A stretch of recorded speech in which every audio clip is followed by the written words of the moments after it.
अस्सलाम वालेकुम, मेरा नाम इस्माइल खत्री है। मैं आपके टाइम टेबल में नहीं हूँ और चूंकि मैं आपके टाइम टेबल में नहीं हूँ इसलिए मुख्तसर निकाल देते हैं इसमें से। प्रिवेंटिव पर बात करनी है, स्ट्रोक सिखाना है, स्ट्रोक सिखाते हैं। आवाज़ सबको आ रही है? आज आप स्ट्रोक थोड़ा सा आइडिया लेते हैं, बहुत ज़्यादा वक्त नहीं लूँगा। डॉक्टर कितने हैं इधर? तो बहुत सारे नॉन डॉक्टर्स भी हैं, सही है। स्टूडेंट्स हैं, यानी डॉक्टर स्टूडेंट सब है। और न्यूरोलॉजी वाले कितने हैं? इक्का दुक्का ही हैं। चलो आज नए तरीके से आपको स्ट्रोक सिखाते हैं, ठीक है? तो सबसे पहली चीज जो स्ट्रोक के बारे में आपने सीखनी है कि stroke is not a cerebrovascular accident. Cerebrovascular accident को अपनी डिक्शनरी में से निकाल दीजिए, delete. It's not an accident. इसकी प्रिपरेशन अल्लाह ताला महीनों में सालों में करवाते हैं, तब कहीं जाकर स्ट्रोक होता है। 1% और लेस स्ट्रोक्स आर एक्सीडेंट के ट्रॉमा हुआ, डिसेक्शन हुई, स्ट्रोक हो गया। Otherwise stroke does not happen as an accident. तो पहला सबक तो यह है कि जी स्ट्रोक में से सेरिब्रोवैस्कुलर एक्सीडेंट निकाल दीजिए। अगर आपने उसको फैंसी बनाना है कि जी ये गट बैक्टीरिया है कुछ है, तो आप उसको कह दीजिए ब्रेन अटैक, वरना स्ट्रोक है, सेरिब्रोवैस्कुलर डिजीज है, वो सेरिब्रोवैस्कुलर एक्सीडेंट नहीं है। पहली बात।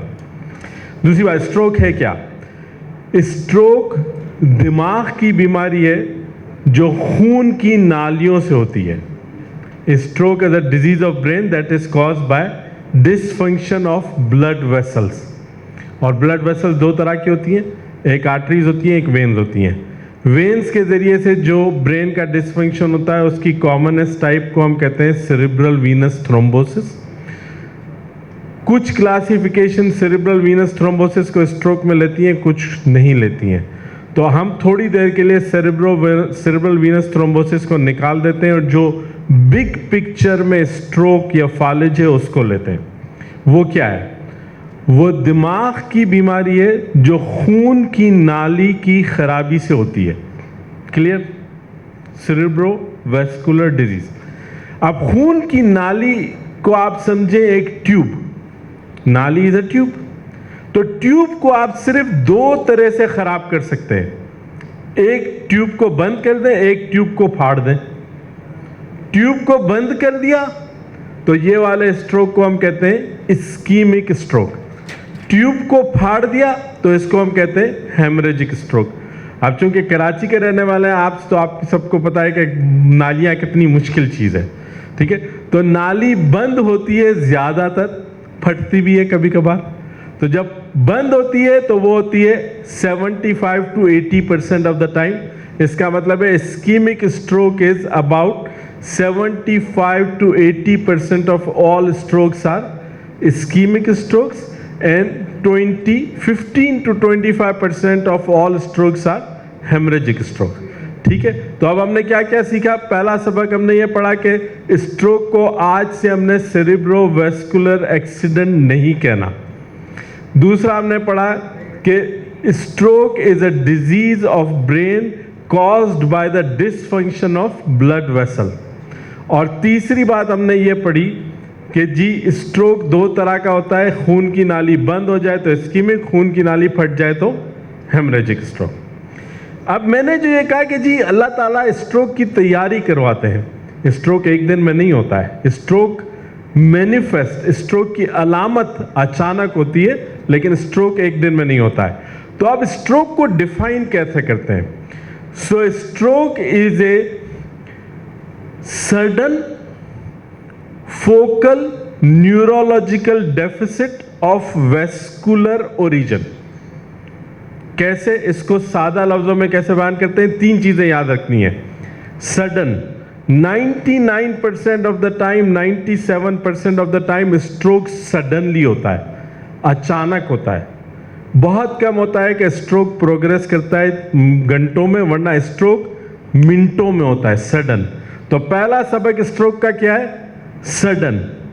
दूसरा स्ट्रोक की डेफिनेशन क्या है?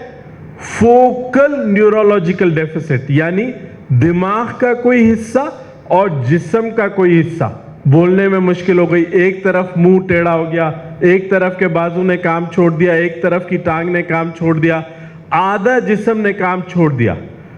पूरा जिस्म एक साथ स्ट्रोक में काम नहीं छोड़ता है।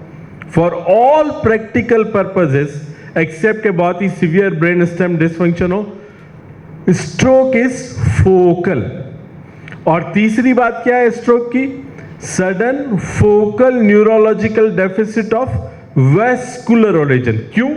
क्योंकि कभी कभी माइग्रेन में भी एक तरफ काम करना छोड़ देती है, कभी कभी मल्टीपल स्क्लेरोसिस में भी एक साइड काम करना छोड़ देती है। लेकिन ये चीजें यूजुअल सीजर में, डॉक्टर फौजिया सिद्दीकी बैठी हुई है, टोट्स पैरालिसिस हो जाता है, तो ये सब चीजें वेस्कुलर नहीं है।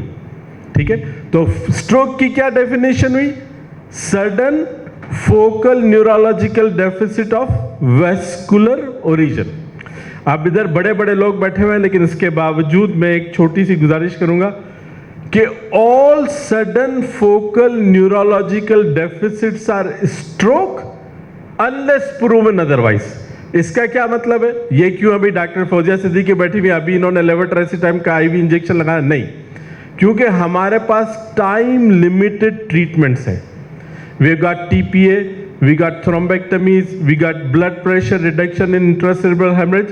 तो हर मरीज जो सडन फोकल न्यूरोलॉजिकल डेफिसिट के साथ आता है, उसको हमने समझना है कि ये फालिज है unless we prove it otherwise. आप प्रूव कैसे करेंगे अदरवाइज? अगर तो 6 घंटे के अंदर अंदर ये सिम्टम्स शुरू हुए तो हमने साबित करने की जरूरत नहीं है। हमने क्या करना है? हीमोडायनामिक, एक इम्तिहान पास करने का आपको गुर बताता हूं। जब भी आपको ये पूछे ना कि मरीज के साथ आप क्या करोगे, तो आप उससे कहें पहले उसको वाइटली स्टेबलाइज करेंगे, एबीसी करेंगे। और अगर रजा साहब जैसे, आफरीदी साहब जैसे लोग बैठे हो इम्तिहान लेने के लिए, तो आप कहें पहले अल्लाह से दुआ करेंगे, फिर वाइटली स्टेबलाइज करेंगे, फिर उसके बाद उसको सीटी स्कैन के लिए भेजेंगे। कोई एनजी ट्यूब डालने की जरूरत नहीं है, कोई एक ईसीजी करने की जरूरत नहीं है। एक ब्लड शुगर चाहिए, सिर्फ एक ब्लड टेस्ट चाहिए, ब्लड शुगर। और ईसीजी सीटी स्कैन के रास्ते में जाते हुए अगर ब्लड ड्रॉ कर लिया सीबीसी के लिए, क्रिएटिनिन के लिए, तो खैर है। वो नहीं हुआ तो भी कोई बात नहीं, प्लेटलेट का रिजल्ट नहीं है, हीमोग्लोबिन का रिजल्ट नहीं है, तब भी टीपीए दे सकते हैं। बस ब्लड शुगर होनी चाहिए और ये मालूम होना चाहिए कि पिछले 48 घंटे में कोई ब्लड थिनर तो नहीं लिया है, कोई बड़ा हेमरेज तो पहले नहीं हुआ है, पिछले 3 महीने में कोई सर्जरी तो नहीं हुई है। फिर मरीज को क्या करेंगे? Focal sudden focal neurological deficit is stroke unless proven otherwise. तो ये मरीज जाएगा सीधा सीटी स्कैनर में, अगर मुमकिन हो तो सीटी और सीटी एंजियोग्राम कराएंगे।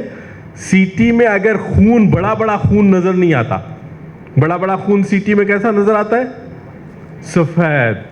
अगर सफेद बड़ा बोन नजर आनी चाहिए, बोन के अलावा अगर कुछ सफेद नजर नहीं आता, 4.5 घंटे से कम हुए, टीपीए दे दो, जान बचाने वाली दवा इस पर मेरे। और एक बात में मैं डॉक्टर मालिक को और डॉक्टर फौजिया को और इन लोगों को शाबाश देता हूं कि मेरा ख्याल है जितनी अवेयरनेस पाकिस्तानी कौम के पास न्यूरोलॉजी में, सारी दुनिया में किसी को नहीं होगी। हर दूसरे दिन ये लोग पूरे मुल्क में अवेयरनेस प्रोग्राम्स करते हैं, तो मेरे जैसे लोगों के तो बोलने की जरूरत ही नहीं है। तो फिर क्या हुआ? अब हमने इस मरीज का सीटी कर लिया, सीटी स्कैन पर ब्लड नहीं है तो हमने इसको टीपीए दे दी। अब इसके बाद सीटी एंजियोग्राम देखने का टाइम है कि जी सीटी एंजियोग्राम देखें, अगर ब्लड वेसल ब्लॉक है तो थ्रोम्बेक्टमी वालों के पास भिजवा दिया, वरना इस मरीज को हमने स्ट्रोक यूनिट में दाखिल कर दिया। अगर तो खून की नाली फट गई है, ब्लड आ गया है, तो क्या करना है? 140 तक ब्लड प्रेशर लेकर आना है, चाहे लेबिटोलोल दो, चाहे निकार्डिपिन दो, चाहे हाइड्रोलाजीन दो, किसी भी सूरत 140 के गिर्द गिर्द लाना है पहले 1 घंटे में, और अगले 24 घंटे तक रखना है। अब सवाल ये पैदा हुआ कि ये नाली बंद क्यों हुई या फटी क्यों? ये नाली बंद इसलिए हुई या फटी इसलिए कि इसके भी अल्लाह ताला ने 2 निज़ाम बनाए हैं। एक बनाया है नॉन मॉडिफाइबल रिस्क फैक्टर, जैसे जैसे दाढ़ी सफ़ेद होती जाती है वैसे वैसे स्ट्रोक का रिस्क बढ़ता जाता है। पहले कहते थे कि जी मर्दों को ज़्यादा स्ट्रोक होते हैं और ख़वातीन को ज़्यादा शदीद स्ट्रोक होते हैं, लेकिन ये अब बराबर बराबर हो गया, ऑलमोस्ट 50-50। तो तकरीबन दोनों, लेकिन कुछ जीन्स हैं, कुछ नस्लें हैं, जैसे अफ्रीकन, हमारे पास डाटा तो चूंकि ज़्यादातर उधर से है, तो African American are more prone to stroke compare to Hispanics and compare to Caucasians. तो इस तरह से कुछ अल्लाह ताला ने ऐसे ब्रेन बनाए हुए हैं, कुछ ब्लड वेसल बनाई हुई है जिनके ऊपर फालिज का रिस्क ज़्यादा होता है, लेकिन हम उन चीज़ों पर कुछ कर नहीं सकते। दाढ़ी को काला कर सकते हैं, उम्र को कम नहीं कर सकते। तो इसको हम कहते हैं नॉन मॉडिफाइबल रिस्क फैक्टर। तो उसके लिए तो हम सिर्फ आफरीदी साहब से और रजा साहब से दुआ करवा सकते हैं, लेकिन जिस पर हम काम कर सकते हैं वो क्या है? वो मॉडिफाइबल 5 फैक्टर हैं जो रजा साहब ने हमको बताया कि भाई हरकत करो, हिलो जुलो, एक्सरसाइज करो, लेकिन इससे पहले 2 काम और करो। ब्लड प्रेशर चेक करवाओ बाकायदगी से, और 130/80 से नीचे रखो, चाहे कुछ भी हो जाए, चाहे उसके लिए एम्लोडिपिन देनी पड़े, चाहे लोसार्टान देनी पड़े, चाहे रेमिप्रिल देनी पड़े। ब्लड प्रेशर को कंट्रोल करना है, क्योंकि ब्लड प्रेशर कंट्रोल नहीं लाएगा तो खून की नालियां खराब होंगी, वो ब्लॉक भी हो सकती है, फट भी सकती है। स्मोकिंग, कल मैंने 3 लोगों के पास से यहाँ से बाहर निकलते हुए सिगरेट लिया, उसको बुझाया और कचरे का डब्बा नहीं मिला जिस मिनट में उसको फेंक सकूं। तो किसी के हाथ में सिगरेट देखे, उससे कहे आप कितने अच्छे हैं, आपके साथ सिगरेट कितनी बुरी लगती है, मुझे दे, मैं इसको थोड़ा, आज से आपने छोड़ दी सिगरेट। तो इस तरह आप सिगरेट छुड़वा दें, ब्लड प्रेशर की दवाई दे दें। बाकी सारे फैंसी काम है कि जी कोलेस्ट्रॉल कम करवा दें, शुगर कंट्रोल कर लें, एट्रियल फिब्रिलेशन ढूंढ लें, ये सब कर लें। अब हम लोग हैं डॉक्टर टेस्ट करवाने वाले, जो भी मरीज आता है उसको 5, 6, 8, 10 टेस्ट तो हमने करवाने। तो फालिज के लिए क्या टेस्ट करवाने हैं? फालिज के लिए आपको 3 चीजें देखनी है, सिर्फ 3 चीजें, चौथी 3.5 कर देते हैं। एक चीज है एक अच्छी क्वालिटी की ब्रेन इमेजिंग। चाहे अगर पहले सीटी स्कैन में स्ट्रोक नजर आ गया तो ठीक है, पहले सीटी स्कैन में स्ट्रोक नजर नहीं आया और क्लिनिकली बढ़ा है तो 24 घंटे बाद एक और सीटी करें, नजर आ जाएगा। स्ट्रोक छोटा है तो 24 घंटे के बाद एमआरआई करें ताकि लकून हो तो आपको पता चल जाए। एक टेस्ट ये हुआ ब्रेन इमेजिंग।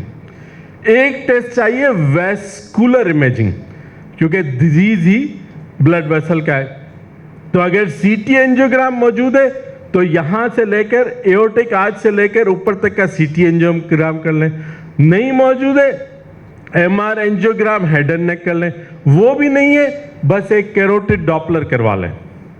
ठीक है, 2 हुए टेस्ट। तीसरा टेस्ट क्या है? कभी कभी ये क्लॉट दिल में बनता है और दिल से चलता है।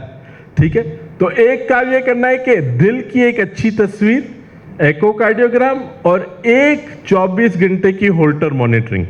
वैसे उसका कोई फायदा नहीं है ऑनेस्टली, अगर करना है तो प्रॉपर मॉनिटरिंग होनी चाहिए, वरना होल्टर कुछ करता नहीं है और 2D एको भी कुछ नहीं करता है। तो कितने टेस्ट हुए? 3। क्या क्या टेस्ट हुए? एक ब्रेन की good quality imaging to prove और डिसप्रूव के स्ट्रोक है, एक वेसल इमेजिंग, और तीसरी चीज हुई एक हार्ट की। 3.5वां टेस्ट कौन सा है? हीमोग्लोबिन A1C और लिपिड प्रोफाइल। और चूंकि रोसुवास्टैटिन देनी है, इतने कंपनी वाले हैं वो कहते हैं खिलाओ, तो एक लिवर फंक्शन टेस्ट कर लें कि जी ठीक है। बाकी सारे टेस्ट दिल खुश करने के लिए, प्लेटलेट कमी है तब भी एस्पिरिन दे देनी है, लेकिन कर लें। एक CBC, एक केमिस्ट्री, एक रीनल फंक्शन, एक लिवर फंक्शन, एक हीमोग्लोबिन A1C और एक लिपिड प्रोफाइल। ये टेस्ट हैं जो हर फालिज के मरीज में एक दफा होने चाहिए। बाकी सब फैंसी काम बाद में डॉक्टर मालिक आपको सिखा देंगे, क्योंकि आज टाइम कम है।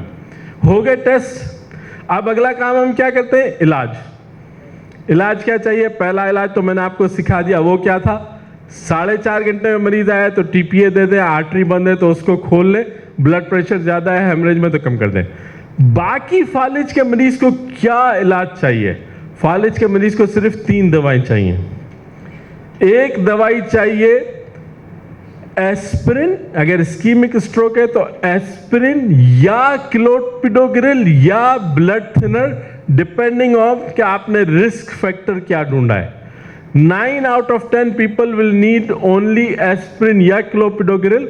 कॉम्बिनेशन सिर्फ थोड़े से मरीजों में 3 हफ्ते से 3 महीने तक, इससे ज्यादा नहीं है। ठीक है, और अगर एट्रियल फिब्रिलेशन है या वेल्वुलर क्लॉट है, हार्ट में कुछ मसला है बड़ा सा तो एंटीकोगुलेशन, वरना एस्पिरिन। तो एक दवाई हुई एस्पिरिन या एंटीकोगुलेशन, दूसरी दवाई हुई एक स्टेटिन अगर इस्कीमिक स्ट्रोक है चाहे कोलेस्ट्रॉल नॉर्मल है, और तीसरी दवाई चाहिए अगर तो उसको हाई ब्लड प्रेशर है, डायबिटीज है, जो भी और मर्ज है उसकी दवाई। ठीक है, तो कुल कितनी दवाइयां चाहिए? 3, जो बढ़कर फिर इंसुलिन भी दे दें, कुछ भी दे दें। अब ये भी आपने कर दिया, टेस्ट भी कर लिया, डायग्नोज भी कर लिया, दवाई भी दे दी, आप क्या करेंगे? दुआ तो हमने शुरू में ही कर ली थी मरीज के लिए, अल्लाह हमारे हाथ में शिफा डाल दे, ये ठीक हो जाए। अब करना है उसकी रिहेबिलिटेशन टू ब्रिंग हिम और her back to normal life as much as possible. अगर नहीं हो तो पहले दिन से घर वालों को कह दें, और ये झूठ नहीं है, कि भाई फालिज के 5 में से एक फर्द, हर 5 में से एक फर्द पहले 30 दिनों में अल्लाह को प्यारा हो जाता है। बाकी जो 4 बच जाते हैं उनमें से 2 पैरों पर खड़े होंगे या 1.5 पैरों पर खड़ा होगा, 1.5 को जरूरत पड़ेगी थोड़ी व्हीलचेयर की, और 1.5 ऐसा होगा जो मुस्तकिल आपको गैस्ट्रोस्टमी या एनजी ट्यूब डालनी होगी, खाना पिलाना करना होगा, डायपर बदलना होगा, करवट दिलवानी होगी, ये सब। तो डे 1 नहीं, चले एक दिन छोड़ दें, दूसरे दिन से मरीज के घर वालों को सिखाना शुरू कर दें कि उनको घर पर क्या करना है, क्योंकि जितने दिन आप मरीज को हॉस्पिटल रखते हैं उसको आप सवाब नहीं मिलता, उसको highest risk of hospital acquired और स्ट्रोक एसोसिएटेड कॉम्प्लिकेशन, क्योंकि जितना इलाज आपने करना है वो 24 घंटे में हो जाता है, जितने टेस्ट करने हैं 24 से 48 घंटे में हो जाते हैं। इसके बाद आप सिर्फ बैंक बैलेंस बढ़ाते हैं हॉस्पिटल का या अपना, डिपेंडिंग आप कहाँ काम करते हैं, शायद मुस्तफ़ा के साथ करते हैं या मालिक साहब के साथ करते हैं, क्योंकि मरीज को 72 घंटे से ज़्यादा चाहिए नहीं, अनलेस के मैलिग्नेंट एमसीओ डीकम्प्रेशन हो, वरना 72 घंटे में सारा काम हो जाता है, बाकी सब नर्सिंग केयर है। इतना स्ट्रोक काफ़ी है।